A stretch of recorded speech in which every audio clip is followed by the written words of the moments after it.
আসসালামু আলাইকুম, শুভ সকাল। আশা করি সবাই ভালো আছেন। এটা যেটা দেখছেন মূলত ইএসপি ইলেকট্রোস্ট্যাটিক প্রিসিপিটেটর। এটা হাস্ক এবং কোলের বয়লারের যেগুলো পাওয়ার প্ল্যান্ট আর কি, যেরকম আমাদের তাপ বিদ্যুৎ কেন্দ্র,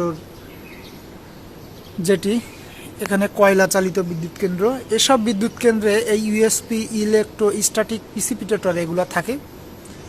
এগুলোর কাজ হচ্ছে মূলত ফার্নেসের মধ্যে যেই ছাইটা থাকে ফ্লাই অ্যাশ, ওই ফ্লাই অ্যাশটাকে ওই যে নিচে যে মোটর আছে, ওই জায়গায় একটা মোটর আছে, ফ্যানটার নাম আইডি ফ্যান। ওই আইডি ফ্যান ওই ফার্নেসের ওই সাইড থেকে বাতাসটাকে টেনে নিয়ে গিয়ে ওই চিমনি দিয়ে বার করে দেয়, ওই যে উপরে চিমনি আছে। আর ইলেকট্রোস্ট্যাটিক প্রিসিপিটেটরের কাজ হচ্ছে করোনা ইফেক্ট তৈরি করা। এখানে দুইটা ইলেকট্রোড থাকে, একটা নেগেটিভ এবং একটা পজিটিভ ইলেকট্রোড এবং কালেক্টিং প্লেট।